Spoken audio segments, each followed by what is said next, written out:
Hello everyone.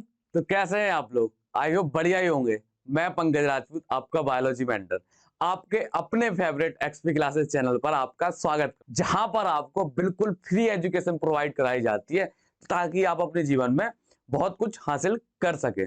जैसा कि हमने अपने क्या प्रीवियस लेक्चर में कंप्लीट किया था, सहलग्नता और पुनर्संयोजन, लिंकेज एंड रिकॉम्बिनेशन। अब हम अपने नए टॉपिक की तरफ बढ़ेंगे। वो टॉपिक कौन सा है?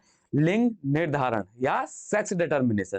तो इसमें हम देखेंगे कि जो अपने इंसेक्ट होते हैं, पक्षी होते हैं या ह्यूमन होते हैं, इनमें जो लिंग का निर्धारण नर करता है या मादा करता है। तो हमें इस वाले टॉपिक में यही सब देखना है। तो इसमें देखेंगे कि जो हमारा लिंग गुणसूत्र होता है उसकी खोज किसने की थी, किसने उसके बारे में बताया था, ये भी हमें देखना है। ठीक है, तो हम इसमें क्या अपने नए टॉपिक में आगे बढ़ते हैं। इसका टॉपिक का नाम क्या है? Sex determination. क्या है? सेक्स डिटर्मिनेशन या लिंग निर्धारण। तो इस टॉपिक में हम आगे बढ़ते हैं। तो इसमें जो हमारा टॉपिक में आगे बढ़ते हैं, तो सबसे पहले अपना क्या है? HW। अपना होमवर्क तो हमें करना बहुत ज्यादा जरूरी है, क्योंकि होमवर्क नहीं करेंगे तो नए लेक्चर की शुरुआत ही नहीं होगी। सबसे पहले हमें क्या अपना होमवर्क करना होता। तो होमवर्क का जो पहला क्वेश्चन है उसमें क्या है? जीन मैप की खोज किसने की थी? जो जीन मैप था, मतलब दो जीनों के बीच की जो डिस्टेंस नापने के लिए जो तरीका बताया था या उसकी जो तकनीक दी थी, वो किसने दी थी? TH मॉर्गन की विद्यार्थी ने, जो TH मॉर्गन का स्टूडेंट था, अल्फ्रेड स्ट्रैटीबैंड, उसने इसकी क्या की थी? खोज की थी। तो इसका जो आंसर होगा वो क्या होगा? अल्फ्रेड स्ट्रैटी स्ट्रैटीबैंड या स्ट्रैटीबैंड किसने की थी? अल्फ्रेड स्ट्रैटीबैंड। और ये कौन था? TH मॉर्गन का स्टूडेंट था। उसने अपने गुरु का क्या नाम रोशन किया था। इसी प्रकार से तुम भी 95+ नंबर लाओ और एक्सपी क्लासेस चैनल का नाम रोशन करो। इसके बाद देखते हैं हमारा जो दूसरा क्वेश्चन है उसमें क्या है? पीला शरीर और सफेद आंख। पीला शरीर और सफेद आंख एक कैरेक्टर लिया था, मतलब एक ऑर्गेनिज्म में, और भूरा शरीर और लाल आंख दूसरे अपने नर वाले में लिया था। तो उसका जो पेरेंटल या जो जनकीय प्रकार था वो परसेंटेज में बताना। तो कितना आया था? 98.7% था। कितना था? 98.7%। तो ये हमारे जो आंसर होते हैं वो प्रीवियस लेक्चर की क्या है? कंप्लीट हो जाते हैं। जिन्होंने किए थे बहुत अच्छे है, और जिन्होंने नहीं किए वो करने की आदत बना लो। क्या है? इससे आपके कॉन्सेप्ट बहुत अच्छे क्लियर रहते हैं। आप एक दो क्वेश्चन करते रहते हो तो उससे क्या समझ में आता रहता। अब हमें क्या करना है? सेक्स डिटर्मिनेशन के बारे में समझना। किसके बारे में समझना? लिंग निर्धारण या सेक्स डिटर्मिनेशन। इसमें आगे बढ़ने से पहले थोड़ा बहुत बेसिक चीजें आपको बतानी है। तो थोड़ा बेसिक चीजें बता दें वो क्या होती हैं, तो वह इसमें आगे बढ़ जाएंगे। तो हम क्या करते हैं, यहाँ पर एक पेज ऐड कर लें ताकि आपको थोड़ा बेसिक चीज बता दें। जैसा कि आपने सुना होगा, जो ह्यूमन होता है, ह्यूमन में क्या है? 46 गुणसूत्र होते हैं। कितने होते हैं? 46 गुणसूत्र होते हैं और 23 जोड़े में उपस्थित होते हैं। कितने होते हैं? 46 गुणसूत्र होते हैं और क्या है? 23 जोड़े में उपस्थित होते हैं। इतना क्लियर है? तो उसमें से मान लो ह्यूमन की बात कर रहे हैं, यहां पर मनुष्य की बात कर रहे हैं। किसकी बात कर रहे हैं? अपने मनुष्य। अब ह्यूमन तो जानती होगे, मनुष्य। ठीक है, इसमें जो गुणसूत्र होते हैं वो कितने होते हैं? 46 गुणसूत्र और 23 जोड़े में होते हैं। या तो अपन बोल दो क्या, सीधा बोल दो 46 गुणसूत्र बोल दो, या इसी को बोल दो 23 जोड़े, 23 जोड़े गुणसूत्र। अब यहां पर हमें देखना है कि चाहे हमारा नर हो या मादा हो, नर और मादा, तो चाहे हमारे नर हो या मादा हो, यहां पर कितना लिखा है? 23 जोड़े लिखा है। कितना लिखा है? 23 जोड़े। तो हमारे जो चाहे नर हो या मादा हो, तो इन दोनों में जो 22 जोड़े होते हैं वो गुणसूत्र क्या होते हैं? समान होते हैं। लेकिन जो उसका 23वां जोड़ा होता वो निर्धारित करता है कि ये नर है या मादा है। मान लो हमने क्या किए, यहां पर अपने क्या किए? गुणसूत्र लिखे। जैसे मान लो यहां पर 46 गुणसूत्र बनाए, इसी तरीके से पूरे कितने बनाए? 46 गुणसूत्र बनाए। तो इसमें से मान लो 44, कितने? जो 44 गुणसूत्र होते हैं वो 44 नहीं, 44, हाँ 44 गुणसूत्र क्या होते हैं? नर और मादा में समान होते हैं। लेकिन जो 45वां और 46वां गुणसूत्र होता है वो क्या होता है? नर और मादा में भिन्न होता है। कैसे? मान लो आपने सुना होगा, जैसे क्या है, जो नर होता है इसमें आपने सुना होगा इसका जो सेक्स डिटर्मिनेशन XY होता है। क्या होता है? XY। और जो हमारा मादा होता है इसमें XX होता है। इसी वजह से तो हम पहचानते हैं कि ये नर है या मादा है। अगर दोनों यहां पर X गुणसूत्र हो जाते, मान लो ये जो हमारा जोड़ा है, अगर ये भी हमारा क्या होता? XX हो जाता, तो ये भी क्या हो जाता? मादा बन जाता। या यहां पर एक X की जगह एक Y आ जाए तो ये हमारा क्या हो जाता, नर हो जाता। लेकिन इन जोड़ों में ये जो अंतर है या डिफरेंस है, इसी के आधार पर हम नर और मादा पहचानते हैं। अब मान लो ये तो एक एक जोड़ा हो गया, ये एक एक जोड़ा हो गया, लेकिन 22 जोड़े कैसे होते हैं, बाकी के जो 22 जोड़े होते हैं, ये हो गया, प्लस में लिख दो यहां पर 22 जोड़े, 22 और 22 जोड़े लिख दो बेटा, यहां पर 22 जोड़े। तो ये हो गया पूरा मेल की एक कोशिका, जो अपनी नर की एक कोशिका में इतने गुणसूत्र पाए जाते हैं। आपको भी पता है कि जो नर की जो कोशिका होती है, मान लो कोई भी और अपना क्या है जीव जंतु है, उसकी प्रत्येक कोशिका में उतने ही गुणसूत्र पाए जाएंगे। मान लो जो हथेली की कोशिका है, तो हथेली की कोशिका में इतने गुणसूत्र होंगे, उतने ही हमारे बाल की कोशिका में गुणसूत्र होंगे, उतने ही हमारे चेहरे की कोशिका में गुणसूत्र होंगे। तो जो हमारी पूरी शरीर की जो कोशिकाएं होती है, उनमें गुणसूत्र इस प्रकार से अरेंज होता है। तो जो 22 जोड़े होते हैं, वो 22 जोड़े कैसे होते हैं अपने, एक्स और एक्स। ये जो अदर 22 जोड़े हैं वो एक्स एक्स गुणसूत्र दिखाती हैं। इसी प्रकार से जो हमारा क्या होता, फीमेल होती है, जो हमारी क्या होती है, मादा होती है। मादा में जो हमारा एक जो जोड़ा है, ये जोड़ा, ये क्या है, एक्स एक्स है। और इसमें जो 22 जोड़े होते हैं, जो 22 जोड़े हैं, ये भी क्या होते हैं, एक्स एक्स ही होते हैं। क्या होते हैं, 22 जोड़े, ये भी क्या होंगे, एक्स एक्स होंगे। तो यहां पर क्या, नर को पहचानने के लिए इसमें क्या होता है, एक वाई गुणसूत्र होता है। या मान लो हमारा जो लास्ट का जो जोड़ा होता है, ये क्या होता है, एक्स वाई होता है, और मादा में एक्स एक्स होता है। इसी से हम नर और मादा की पहचान करते हैं। या मान लो हमारे ये जो 22 जोड़े हैं, हमें एक्स एक्स नहीं बताना, चलो जैसे अब यहां पर तो किसकी बात कर ले, लो हमें यहां पर नहीं बताना, तो यहां पर हम ये कह सकते हैं कि जो हमारे 22 जोड़े हैं, ये क्या होते हैं, समान होते हैं। 22 जोड़े क्या है, समान होते हैं नर और मादा में। कहां पर, नर और मादा में क्या होते हैं अपने, ये 22 जोड़े क्या होते हैं, समान होते हैं। मान लो हमने ए बोल दिया, हमने क्या बोल दिया, ए। ये जो 22 जोड़े हैं बाकी के, इनमें क्या कैसा अरेंजमेंट है, कैपिटल ए का। तो इसी प्रकार से इनमें भी क्या होगा, कैपिटल ए। तो नर और मादा में जो 22 जोड़े होते हैं वो समान होते हैं, बस उसका 23वां जोड़ा होता, क्या होता, 23वां जोड़ा वो भिन्न होता। यहां पर एक्स है, एक्स वाई है, यहां पर एक्स एक्स है। अब यहां पर समझते हैं, ये जो अपने एक्स और वाई, इन्हीं के आधार पर तो लिंग का निर्धारण हुआ, ये नर है या मादा है। तो हमारे जो एक्स वाई होते हैं, इन्हीं को हम सेक्स क्रोमोसोम बोलते हैं या लिंग गुणसूत्र बोलते हैं। जबकि हमारे ये जो 22 जोड़े हैं, हमारे ये जो 22 जोड़े हैं, ये जो 22 जोड़े क्या होते हैं, इन्हें बोलते हैं हम आलिंगिक गुणसूत्र या ऑटोसोमल क्रोमोसोम बोलते हैं। क्या बोलते हैं, ऑटोसोमल क्रोमोसोम या आलिंग गुणसूत्र। ये क्या होते हैं, समान होते हैं। ये जो 22 जोड़े होते हैं, ये नर और मादा में समान होते हैं।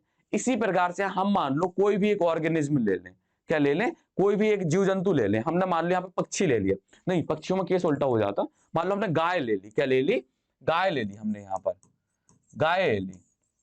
तो गाय में मान लो हमने कितने, कुछ भी मान लो कि हमने 50 गुणसूत्र हैं, उसमें से कितने हैं, उसमें 50 गुणसूत्र होते हैं। तो उसमें से जो 24 जोड़े होंगे, 24 जोड़े वो क्या होंगे, नर और मादा में समान होंगे। 24 जोड़े नर और मादा में समान होंगे। जो हमारे 24 जोड़े होंगे, मान लो इसमें 50 गुणसूत्र होते हैं। अब 50 गुणसूत्र हैं तो कितने जोड़े बनेंगे, 25 जोड़े बनेंगे। कितने बनेंगे, 25 जोड़े बनेंगे। इतना क्लियर है। मान लो हमारी गाय है, उसमें से 50 गुणसूत्र, अब हमें पता नहीं कितने गुणसूत्र होते हैं, हमने बस एक मान लिया कि उसमें अगर 50 गुणसूत्र है तो 25 क्या होंगे, जोड़े बनेंगे। तो 25 जोड़े में से 24 जोड़े क्या होंगे, नर और मादा में समान होंगे। जो 25वां जोड़ा होगा वही डिसाइड करेगा कि ये नर है या मादा। मान लो हमारा जो नर है और ये मादा गाय है, जो हमारी सांड है या गाय है, यहीं पर बात हो रही, सांड और बात। जो नर होता है वो सांड होता है, और जो गाय मादा होती है वो गाय होती है। इतना तो आपको क्लियर है। या बैल होता है, सांड नहीं बोला, बैल बोल दीजिए। तो जो नर है या बैल है, उसमें मान लो जो 24 के अलावा, ये जो हमारे 24 गुणसूत्र हैं, 24 के अलावा इसमें क्या है, एक्स वाई है। क्या है, एक्स वाई है। तो ये हमारा नर हो गया, और इसमें 24 तो है समान प्लस एक्स एक्स, तो ये क्या हो गया, मादा हो गया। बस बेटा इतना बताना था। अगर आपने इतना समझ लिया तो ये वाला टॉपिक आपको बहुत आराम से समझ में आ जाएगा। मतलब ये कहने का है कि जो मान लो कि कितने भी जोड़े ले लो, आपने मान लो 15 जोड़े ले लिए, तो 15 जोड़े में से जो 14 जोड़े होंगे वो नर और मादा में समान होंगे। जो हमारा 15वां जोड़ा होगा वो दोनों में भिन्न होगा, और जो वो भिन्न होता उसी के आधार पर हम नर और मादा डिसाइड करते हैं या नर या मादा होने का निर्णय लेते हैं। और जो वो 15वां जोड़ा है या मान लो जो लिंग निर्धारित कर रहा है, उसी को हम क्या बोलते हैं, लिंग गुणसूत्र या सेक्स क्रोमोसोम बोलते हैं। इतना आपने अगर समझ लिया तो आपको ये टॉपिक बहुत आराम से समझ में आ जाएगा। अब हम आते हैं अपने थ्योरी वाले पार्ट पर। ये क्या अपना लिंग निर्धारण है। तो लिंग निर्धारण की जो शुरुआत हुई थी वो हुई कैसे थी, तो हमारे क्या थे, हैंकिंग एक साइंटिस्ट थे जिनका जन्म हुआ था 1829 के आसपास। कब हुआ था इनका जन्म, 1819, सॉरी 1819 में इनका जन्म हुआ था। तो ये क्या कर रहे थे, मान लो कीटों पर क्या कर रहे थे, एक्सपेरिमेंट कर रहे थे, कीटों पर एक्सपेरिमेंट कर रहे थे। तो जब ये एक्सपेरिमेंट कर रहे थे किन पर, कीटों पर, तो इन्होंने देखा कि जो उसका केंद्रक होता है, किसका केंद्रक होता है अपना, ये 1819 में ये एक्सपेरिमेंट नहीं कर रहे थे, 1819 में इनका जन्म हुआ था, 1819 में यहां पर जन्म। क्योंकि अगर 1819 में अगर ये गुणसूत्र की खोज कर लेते तो मेंडल ने तो 1865 में अपने एक्सपेरिमेंट दिए थे, तब तो उसे गुणसूत्र के बारे में पता होता ना, तो वो वाले तो उसकी अवधारणाएं गलत ही नहीं होती। तो यहां पर ये जो 1819 लिखा है ये उनका जन्म लिखा है। इन्होंने 1900 के बाद क्या की थी, गुणसूत्रों पर अध्ययन किया था। तो ये क्या कर रहे थे, अपने जो कीटे होते हैं, इंसेक्ट होते हैं, उनके उनके केंद्रक पर अध्ययन कर रहे थे। तो इन्होंने देखा कि जो अपने क्या बनते, इंसेक्ट होते हैं, जब उनमें क्या होती है, शुक्राणु जनन की प्रक्रिया होती है। अब शुक्राणु जनन आप समझ चुके हैं, आपने मानव जनन पढ़ा था, वहां पर आपको शुक्राणु जनन आपको बहुत अच्छे से बताया था। तो यहाँ पर क्या करते हैं, पेज और ऐड करते हैं। तो अपने क्या थे, हैंकिंग भैया थे, ये हैंकिंग किस पर एक्सपेरिमेंट कर रहे थे, इंसेक्ट पर एक्सपेरिमेंट कर रहे थे। किस पर, इंसेक्ट या कीड़ों पर एक्सपेरिमेंट कर रहे थे। तो इन्होंने क्या देखा कि जो इनमें क्या होता है, शुक्राणु जनन, मान लो ये जो इंसेक्ट है या कीटे हैं या कीट हैं, कीट या कीड़े, जो भी आपको बोलना है वो आप बोल लीजिए। तो इंसेक्ट पर क्या कर रहे थे, इन्होंने देखा कि इंसेक्ट में जब शुक्राणु जनन की प्रक्रिया होती है, क्या होती है, शुक्राणु जनन की प्रक्रिया। अब शुक्राणु जनन की प्रक्रिया आपको पता है कि शुक्राणु जनन में क्या होता है, गैमीट बनते हैं, युग्मक बनते हैं। क्या बनते हैं, युग्मक। अब मान लो ये क्या कर रहे थे, शुक्राणु जनन की प्रक्रिया देखिए इन्होंने किसमें, कीटों में देखी शुक्राणु जनन की प्रक्रिया। तो शुक्राणु जनन की प्रक्रिया होती है तो आपको भी पता है क्या बनते हैं, युग्मक बनते हैं। क्या बनते हैं, युग्मक या गैमेट का निर्माण होता है, किसके द्वारा, अर्धसूत्री विभाजन के द्वारा। ये सब बता चुके हैं, अब इतनी छोटी छोटी बात नहीं बताएंगे। तो उन्होंने देखा कि कुछ ऐसे युग्मक बने जिसमें क्या थी, कुछ एक ऐसी संरचना थी जिनमें कलर करने से वो कलर ले रही थी। ये किसकी बात कर रहे हैं, एक्स क्रोमोसोम की बात कर रहे थे। ये किसकी बात कर रहे थे, एक्स क्रोमोसोम की। मान लो इन्हें कोई एक ऐसी संरचना दिखी जो 50% गैमेट में, युग्मक में तो थी और 50% में नहीं थी। मान लो हमने यहां मान लिया एक्स था, वो जो चीज थी, जो ना वो चीज दिखी थी, जो डिफरेंस था, अंतर, जो उन्हें दोनों में अंतर दिखा था। मान लो जैसे क्या है, आपको 10 लोग दिए जाए, क्या दिए जाए, 10 लोग। अब उस 10 लोग में से आपको आधे आधे बांटने हैं, ठीक है। आपने आधे आधे बांटे तो आपने देखा कि जो 10 लोग हैं, वो 5 लोग हैं, 5 लोगों में क्या हो रहे थे, कल्ली कल्ली बाल थे, मतलब उनके बाल क्या थे, घुंघराले थे। और जो 5 लोग थे वो क्या थे, नॉर्मल आकार के बाल थे। तो इस प्रकार से उन्होंने देखा कि जो युग्मक बन रहे इसमें कुछ एक्स्ट्रा चीज है, और इसमें क्या है, कुछ चीज अनुपस्थित है। वो चीज, मान लो कि ये बाल वाले थे या ये गंजे थे, तो इनमें क्या, बाल की अनुपस्थिति थी। ये जो 5 हैं, इस साइड वाले हमने 5 रखे, 5 ये गंजे हैं, और इस साइड वाले 5 बालों के पास बाल है। तो ये जो, अब उन्होंने देखा कि इनके पास कुछ चीज मिस है।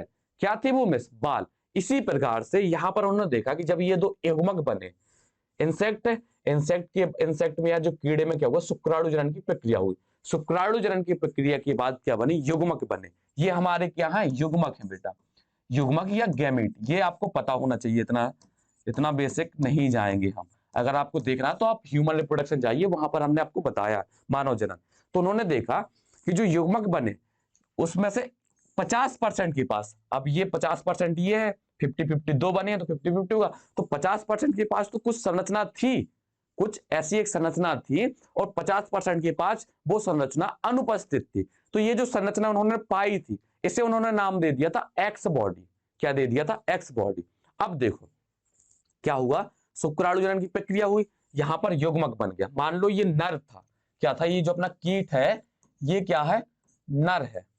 क्या है, नर है।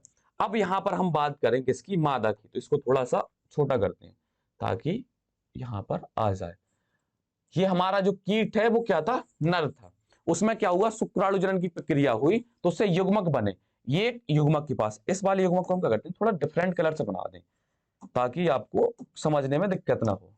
मान लो ये जो युग्मक बना था ये इस कलर का था, ठीक है, या ये मान लो, चलो इसको हम क्या करते हैं, इसको हम इसके अंदर ही गुणसूत्र पाए गए युग्मक के अंदर। लो इसके अंदर क्या, पिंक कलर की एक संरचना थी, इसमें पिंक कलर की संरचना क्या थी, अनुपस्थित थी।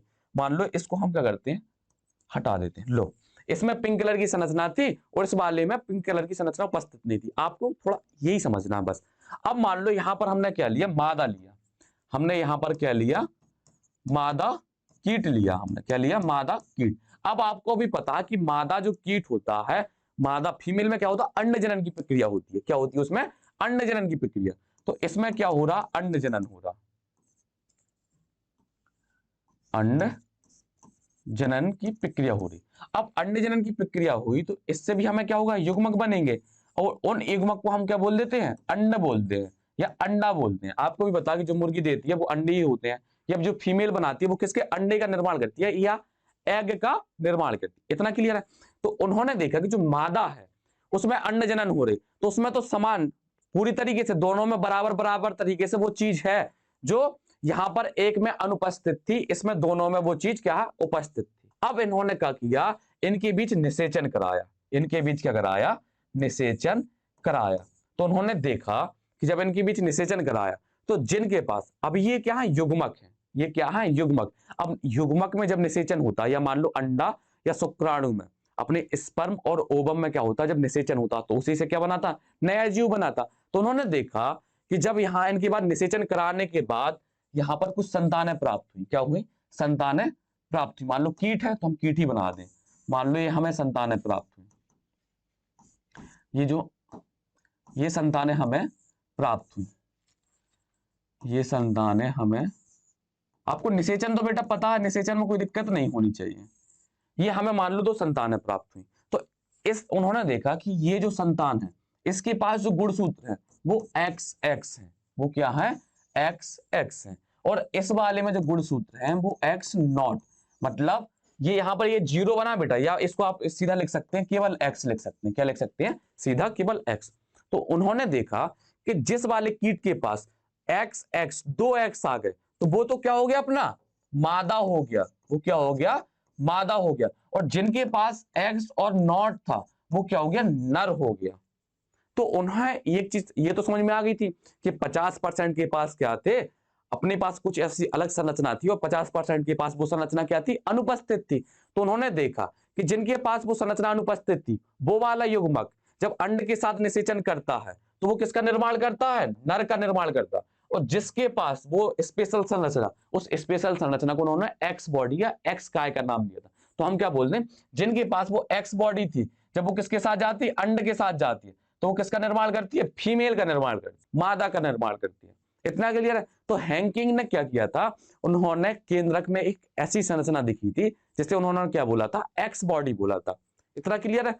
तो ये हमारी थ्योरी में यही बोलता है। देखो, क्रोमोसोम के द्वारा लिंग निर्धारण के प्रारंभिक संकेत बहुत पहले कीटों पर किए गए प्रयोग से प्राप्त हुए थे। मतलब जो लिंग निर्धारण की जो प्रक्रिया थी, क्योंकि पहले तो पता ही नहीं था ना लोगों को कि जो लिंग निर्धारण, मान लो ऐसे 2 मियां बीवी हैं, उनसे बच्चा उत्पन्न हुआ, तो पहले के लोगों को पता ही नहीं था कि ये जो बच्चा हुआ वो किसकी वजह से हुआ। आपने भी सुना होगा कि गांव साइड के जो लोग होते हैं वो औरतों को कोसते रहते कि तुम लड़की लड़की पैदा करे जा रहे हो, तुम लड़की लड़की पैदा करे जा रहे हो, क्योंकि पहले के लोगों को पता ही नहीं था ना कि ये जो लिंग निर्धारण होता है वो कौन करता है। तो जो पहले एक्सपेरिमेंट किए गए थे, और वो आपको हम बताएंगे अभी उस वाले लेक्चर में कि जो अपने और में जो मनुष्य में होता है वो लिंग निर्धारण कौन करता है और वो कैसे होता है, वो आपको अगर मानव जन्म पढ़ा तो आपको पता भी होगा। तो यहां पर जो बात हुई है, तो जो सबसे पहले लिंग निर्धारण की जो प्रक्रिया हुई थी वो कहां से शुरू हुई थी, कीटों पर किए गए एक्सपेरिमेंट से शुरू हुई थी। वास्तव में कीटों पर अनेक कोशिकीय परीक्षणों, मतलब कोशिका मतलब होता है सेलुलर लेवल पर क्या हुआ, अध्ययन किया, कोशिका लेवल पर क्या अध्ययन किया, ने लिंग निर्धारण की आनुवांशिकी या क्रोमोसोमीय आधार की संकल्पना की और इंगित किया। क्रोमोसोमल थ्योरी इसी के आधार पर थी अपनी। तो यहां पर बात हो रही है हैंकिंग नामक साइंटिस्ट की। किसकी बात हो रही है, हैंकिंग नामक साइंटिस्ट। ये आपको याद करना पड़ेगा, इसको थोड़ा ये इंपॉर्टेंट है, ठीक है। हैंकिंग ने कुछ कीटों की शुक्र जनन की विभिन्न अवस्थाओं को देखा। उन्होंने कीटों की क्या देखी, शुक्र जनन की कुछ अवस्थाएं देखी। शुक्र जनन की कुछ अवस्थाएं देखी, तो उसमें से क्या था, जब शुक्र जनन की अवस्था देखी तो कुछ युग्मक में वो स्पेशल चीज उपस्थित थी और 50% में वो चीज क्या थी, अनुपस्थित थी। तो उस स्पेशल चीज को उन्होंने क्या दे दिया था, एक्स बॉडी बोला था। अभी उन्होंने उसको क्रोमोसोम नहीं बोला था, एक्स क्रोमोसोम नहीं बोला था, अभी उन्होंने उसे केवल क्या दे दिया था, एक्स बॉडी नाम दे दिया था। बोलते नहीं वो एक एक्स पर्सन है, नाम हमें पता नहीं, हमने उसको एक्स बोल दिया सही, ठीक है। तो क्या थी, वो एक्स बॉडी या एक्स काय का नाम दिया था। बाद में वैज्ञानिकों ने उन्होंने और खोज की, ये जो प्रोसेस आपको समझाई है यहाँ पर, ये हैंकिंग ने नहीं पूरी पता की थी, ये बाद के वैज्ञानिक, केवल हैंकिंग ने इतनी प्रोसेस देखी थी। ये शुक्राणु जनन की प्रक्रिया देखने के बाद उन्हें पता चला था कि कुछ जो अपने 50% युग्मक होती हैं जिनमें वो एक्स संरचना होती है, और 50% में वो एक्स संरचना क्या होती है, अनुपस्थित होती है।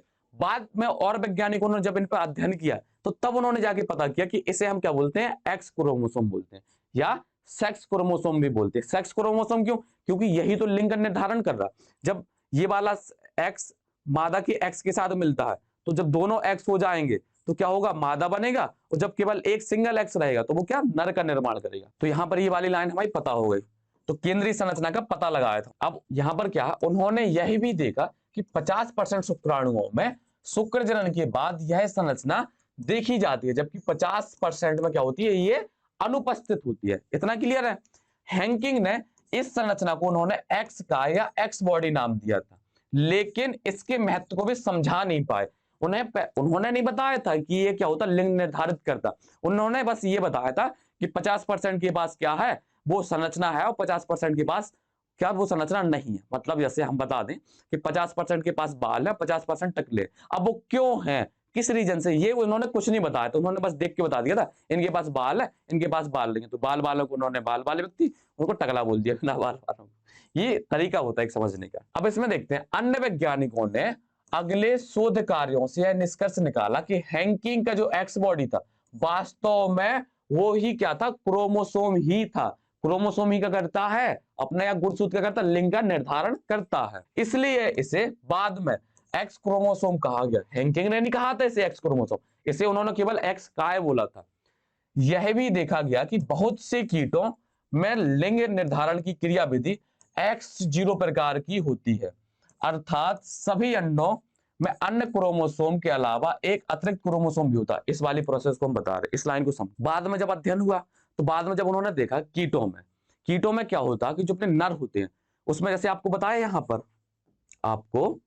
यहां पर जैसे ये बताया था कि जो 22 जोड़े थे वो क्या है, समान थे, और जो 23वां जोड़ा था वो भिन्न था। इसी प्रकार से कीटों में क्या थी, कीटों में पाया जाता है एक्स एक्स एक्स नॉट, इस टाइप का क्या होता है, लिंग निर्धारण पाया जाता है। तो जो एक्स एक्स होते हैं ये क्या होती है, मादा होती है, और जो एक्स नॉट होती है ये क्या होती है, नर होते हैं। अब मान लो यहाँ पर कोई भी और अन्य जोड़े हैं, हमने उसको ए से दिखा दिया, तो ए तो इसमें समान होंगे, लेकिन जो बाद का जो जोड़ा है, जो ये वाला जोड़ा है, ये क्या है, दोनों में भिन्न होगा। अगर X0 है तो वो नर होगा, अगर XX है तो वो मादा होगा। इस आधार पर कीटों में क्या किया था, लिंग निर्धारण किया गया था। तो इतना समझ में आ गया। अब इसमें देखते हैं, दूसरी ओर कुछ शुक्राणुओं में यह एक्स क्रोमोसोम होता है, कुछ में नहीं होता।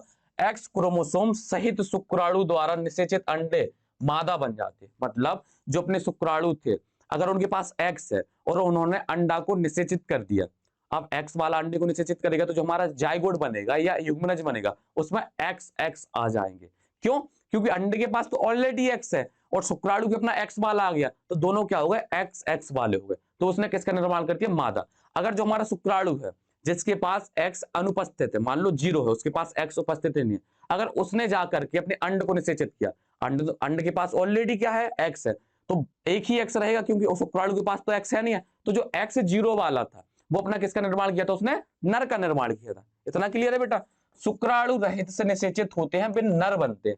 मतलब जिनके पास जो एक्स क्रोमोसोम होते हैं वो क्या है, शुक्राणु, मतलब एक्स क्रोमोसोम रहित शुक्राणु, जिनके ऐसे शुक्राणु जिनके पास एक्स क्रोमोसोम है नहीं, अगर वो अंडे को जाकर के निषेचित करेंगे तो किसका निर्माण होगा, अपने नर का निर्माण होगा। इतना क्लियर है। इस एक्स क्रोमोसोम की लिंग निर्धारण में भूमिका होने से इसे लिंग गुणसूत्र या सेक्स क्रोमोसोम बोल दिया। अब इस वाली लाइन को समझो, इसमें क्या कहती है। अब उसमें क्या था कि मेल के पास केवल एक एक्स था, मतलब 50% के पास एक्स था, 50% के पास नहीं था, और जो अपने अंड बनते हैं उनमें सब में एक्स था।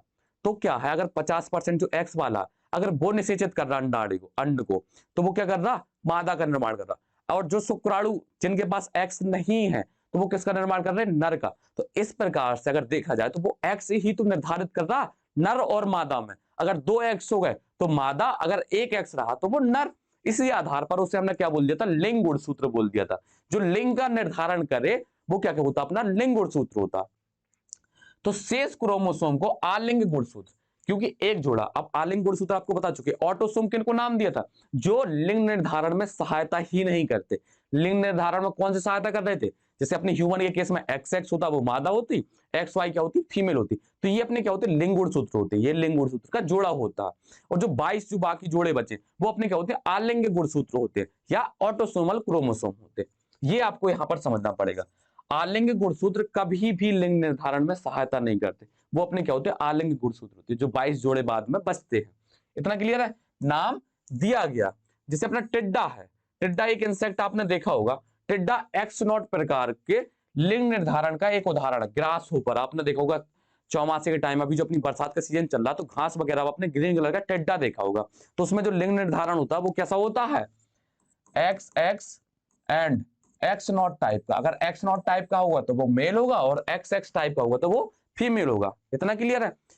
प्रकार का लिंग निर्धारण का एक उदाहरण है। इसमें नर में आलिंग गुणसूत्र के अतिरिक्त क्या होता है, केवल एक गुणसूत्र। इसमें जो ऑटोसोमल क्रोमोसोम है या आलिंग गुणसूत्र है, उनके अलावा केवल एक गुणसूत्र होगा। लेकिन जो हमारी मादा होगी उसमें आलिंग गुणसूत्र के अलावा क्या होंगे, 2 एक्स गुणसूत्र होंगे। इतना क्लियर है आपको। पूरा एक जोड़ा होता है या 2 गुणसूत्र होते हैं। अब यहां पर देखते हैं मनुष्य में लिंग निर्धारण, ये आपको बता चुके हैं मनुष्य में लिंग निर्धारण, लेकिन हम फिर भी बताएंगे आपको। चलो, अब हमारा क्या होता, जो क्या है, नर है और मादा है। तो आपको पता है जो नर होता है उसमें एक्स वाई गुणसूत्र होते हैं, और जो हमारा मादा होती है उसमें एक्स एक्स गुणसूत्र होते हैं। तो ये हमारे क्या होते हैं, 23वां जोड़ा होता। ये क्या होता, 23वां जोड़ा होता।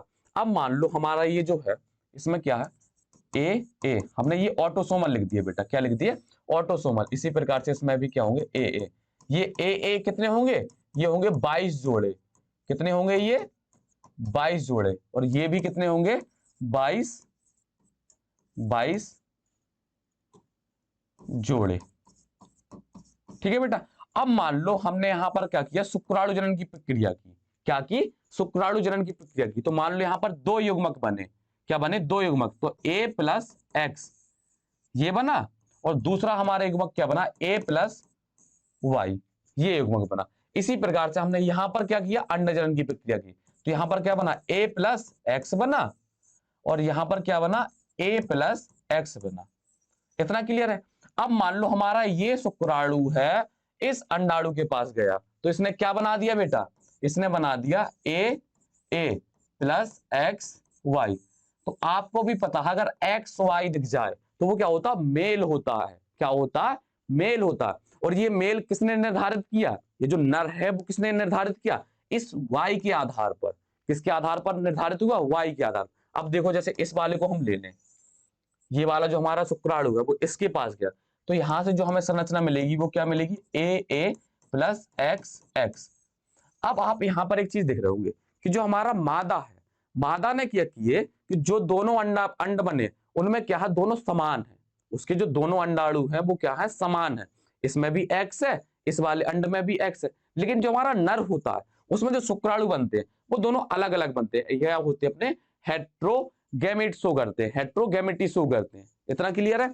तो यहां पर क्या है, यहां पर एक्स है, यहां पर वाई है। अगर हमारा वाई वाला शुक्राणु जाकर के अंड को निषेचित कर रहा तो वो नर बनाएगा। अगर एक्स वाला शुक्राणु जाकर के अंड को निषेचित करेगा तो वो क्या बनाएगा, मादा।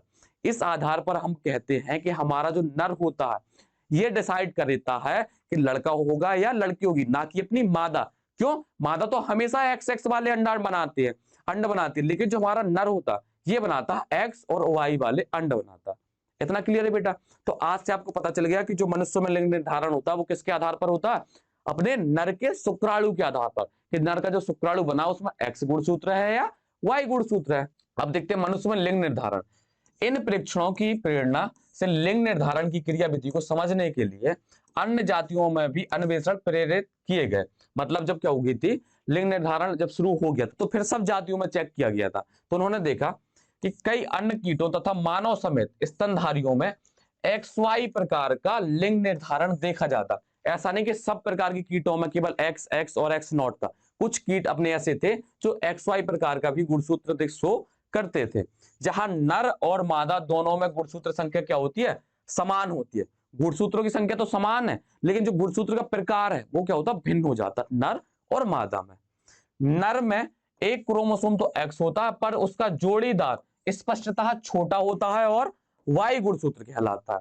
नर में क्या होता है, X और Y होता है। ये आपको क्लियर है। अब यहां पर आप समझ रहे थोड़ा बहुत जल्दी, ये बहुत बेसिक चीजें बेटा आपको करा चुके हैं मानव जनन में, बहुत विस्तार से कराया, अंड जनन शुक्राणु जनन सब कराया वहां पर। आलिंग गुणसूत्रों की संख्या नर और मादा में बराबर होती है। दूसरे शब्दों में नर में आलिंग सूत्र के साथ XY जो अपना ऑटोसोमल होता है उसमें AA प्लस के साथ क्या था, XY था, और मादा में क्या था, आलिंग गुणसूत्र के साथ XX था। तो इसमें क्या, मानव तथा ड्रोसोफिला मक्खी की बात करें जो अपनी फ्रूट फ्लाई थी, में नर आलिंग में गुणसूत्रों के अलावा एक X होता है और एक Y होता है। जो अपने क्या होते हैं, ऑटोसोमल होते हैं, ऑटोसोमल क्रोमोसोम होते हैं। उनके अलावा जो अपना नर होता है उसमें एक X होगा, एक Y होगा, और अपनी मादा में दोनों ही क्या होंगे, X होंगे। तो ये क्या है, यहाँ पर ये लाइन लिखी आप पढ़ लेना। तो यहाँ पर आप देखो, यहाँ पर बात हो रही है अपना मेल है, तो मेल क्या शो कर रहा, XY शो कर रहा, और जो अपनी फीमेल है वो XX शो कर रही। और इसी प्रकार से ये फ्रूट फ्लाई की बात हो रही है, ड्रोसोफिला भूल गए क्या आप, TH मॉर्गन ने इस पर अध्ययन किया था। ये अपनी जो मेल होती है XX। अब यहाँ पर पक्षियों में क्या होता है, बदल जाता है। ये जो हमारे पक्षियों में लिंग निर्धारण होता है वो थोड़ा अलग प्रकार से होता है। अभी तक आप देखते आ रहे कि अपने जो कीट है या मनुष्य है, इसमें जो लिंग निर्धारण कौन कर रहा था, नर।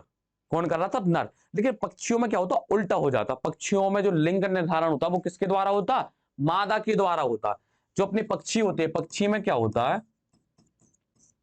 पक्षी में ZZ व ZW टाइप की क्या होती है, लिंग निर्धारण विधि पाई जाती है। कैसी कैसी, ZZ या ZW। अब जो हमारा ZW होता है ये मादा होता, और ये जो ZZ होता है ये क्या होता है, नर होता।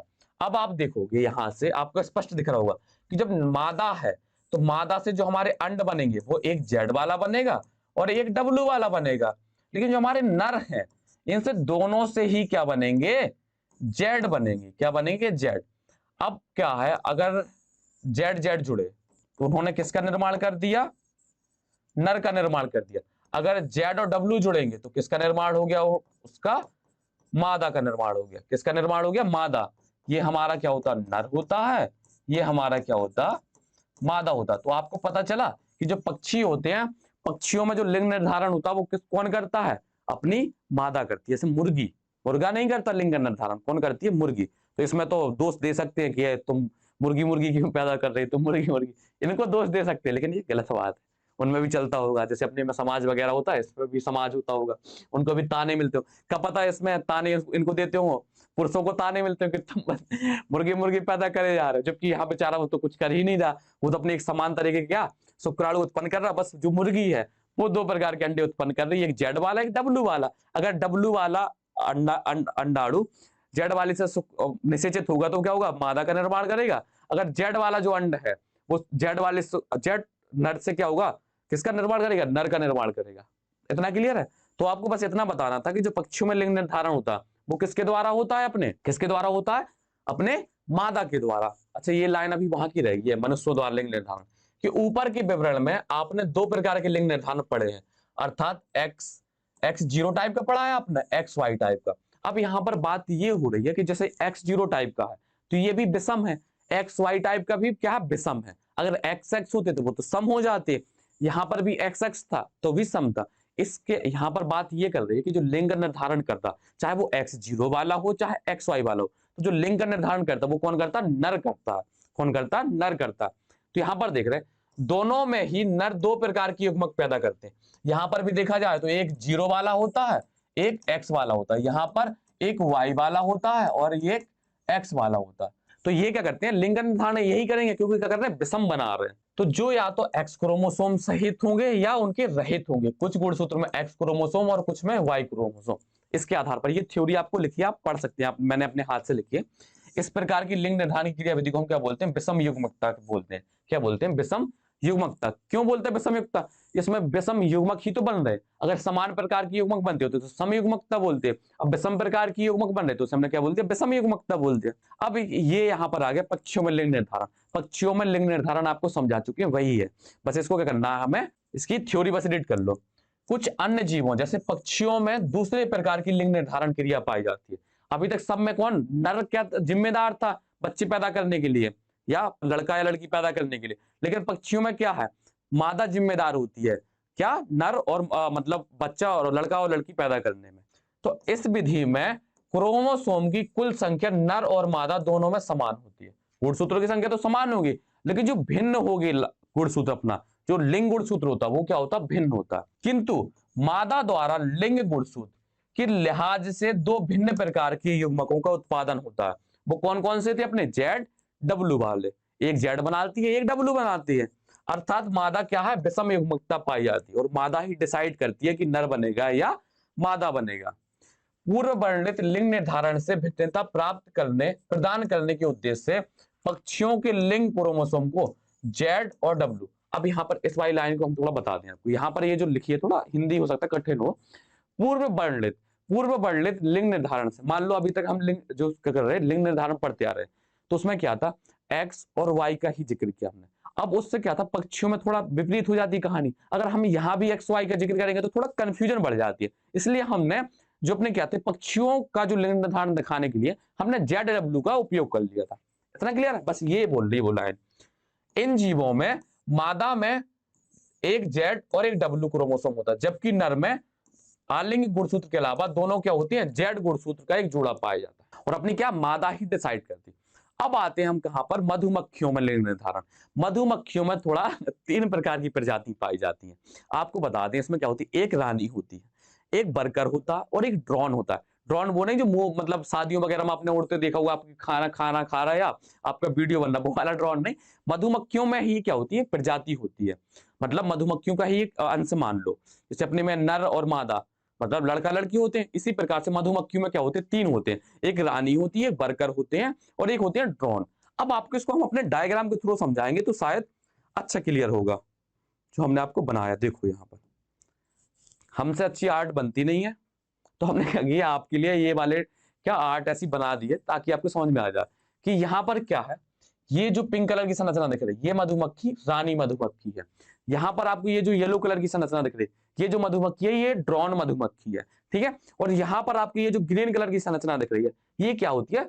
वर्कर या श्रमिक मधुमक्खी होती है। ये जो मधुमक्खी, ये रानी मधुमक्खी है, ये मस्त रहती है, ये काम करते हैं, ये कुछ नहीं करती, ये केवल अंडे बनाते, ये शुक्राणु बनाते हैं। इतना क्लियर है? तो हमारी जो रानी होती है, रानी नाम से ही पता चल रहा रानी है, उसको तो कोई काम करना ही नहीं है। अब जो हमारे वर्कर है, उसके काम से ही पता चल रहा है कि वो काम करते रहते हैं। वही जाते हैं दूसरे फूलों पर जाएंगे, वहां से रस लेकर के आएंगे, अपनी रानी को खिलाएंगे। क्यों खिलाएंगे? क्योंकि यही तो रानी है जो उनके वंश को आगे बढ़ा रही है, यही तो बच्चे पैदा करने में लगी है। और यहाँ पर जो ड्रोन है, ड्रोन भैया का इतना काम है, ये शुक्राणु बनाते हैं, बस इनका इतना काम है, खाओ शुक्राणु बनाओ। देखो अब यहाँ पर होता क्या, जो अपनी रानी होती है, रानी में जो गुणसूत्र होती है, मान लो इसमें जो मधुमक्खी होती है, मधु जो अपनी मक्खी होती है, मधुमक्खी, इसमें जो गुणसूत्र होते हैं वो कितने होते हैं? 16 गुणसूत्र होते हैं। कितने होते हैं? 16 गुणसूत्र होते हैं। तो हमारी जो रानी होती है, इसमें क्या होते हैं? 16 गुणसूत्र होते हैं। या इसको जो दूसरे लिखने का तरीका होता है वो 2n नंबर से दिखाते हैं। जो हमारी द्विगुणित कोशिका होती है वो 2n नंबर से हम दिखाते हैं। लेकिन जो हमारा ड्रोन होता है, इसमें जो गुणसूत्र होते हैं ये क्या होते हैं? इसमें 8 होते हैं। बताएंगे रीजन क्या होता है, क्यों 8 होते हैं, इतना रखना। तो इसको हम किससे दिखा देंगे? इसको n नंबर से दिखा देंगे। किससे दिखा देंगे? n नंबर से दिखा देंगे। इसी प्रकार से हमारा जो क्या होता है? वर्कर होता है, इसमें भी क्या होते हैं? 16 गुणसूत्र होते हैं। कितने होते हैं? 16 गुणसूत्र होते हैं। अब देखो यहाँ पर हमारी जो रानी है, रानी ने क्या किए? इसमें क्या चला? अंड जनन की प्रक्रिया हुई। अंड जनन की प्रक्रिया हुई। अंड जनन की प्रक्रिया क्या होती है? अर्धसूत्री विभाजन के द्वारा होती है। तो उन्होंने क्या किया? अंडों का निर्माण किया। तो यहाँ पर आपको ये जो पिंक कलर की राउंड संरचना दिख रही है, ये क्या अपने अंड है। क्या है? अंडा है। क्या है? अंडा बोल दो, लैंग्वेज जो अपनी है शुद्ध हिंदी बोल दो। इसने क्या? अंडों का निर्माण किया। अब हमारे जो क्या होते हैं? ड्रोन भैया होते हैं। क्या होते हैं? ड्रोन भैया। अब ड्रोन भैया क्या है, इनमें गुणसूत्रों की संख्या तो पहले से ही 8 है।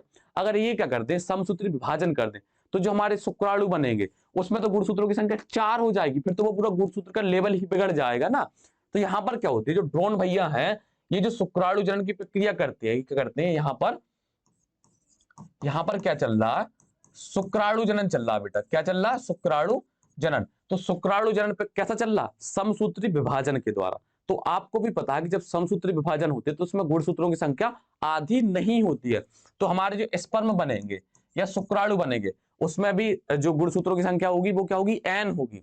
और आपको यहाँ पर पता है कि जो अंडाणु का निर्माण होगा, यहाँ पर क्या चल रहा था, अंड जनन चल रहा था। क्या चल रहा था, अंड जो जनन चल रहा है ये किसके द्वारा हो रहा, अर्धसूत्री विभाजन या मियोसिस डिवीजन के द्वारा हो रहा। तो इसमें जो गुणसूत्रों की संख्या क्या होगी, वो आधी हो जाएगी। इतना क्लियर है। अब आप यहां पर देख रहे होंगे, यहां से एक अंडा आया और यहां से एक शुक्राणु आया, दोनों में क्या हुआ, निषेचन हुआ। क्या हुआ, दोनों में निषेचन हुआ। निषेचन होने के बाद किसका निर्माण हुआ, अपने युग्मनज का निर्माण हुआ। किसका, युग्मनज या जाइगोट का निर्माण हुआ। किसका निर्माण हुआ, जाइगोट का निर्माण हुआ। तो जब ये जाइगोट होता, ये क्या होता, विकसित होता। ये जो जाइगोट होता वो विकसित होता। तो इसमें से कुछ विकसित होकर के रानी का निर्माण करते हैं और कुछ विकसित होकर के बर्कर का निर्माण करते हैं। अब जो हमारे बर्कर होते हैं, बर्कर क्या होते हैं, स्टेराइल होते हैं। स्टेराइल मतलब व्यक्ति, जैसे अपन औरतों के लिए यूज करते हैं बांझ, मतलब जो बच्चे पैदा नहीं कर सकते। इसी प्रकार से आपने मनुष्यों के लिए सुना होगा जो वीर या शुक्राणु नहीं बना पाते या जो बंध होते हैं या स्टेराइल होते हैं, मतलब ये बच्चे पैदा नहीं कर सकते। तो ये अपने क्या होते हैं, बर्कर होते हैं। बर्कर क्या होते हैं, स्टेराइल होते हैं, मतलब ये बच्चे पैदा नहीं कर सकते, इसलिए ये केवल काम करते रहते हैं।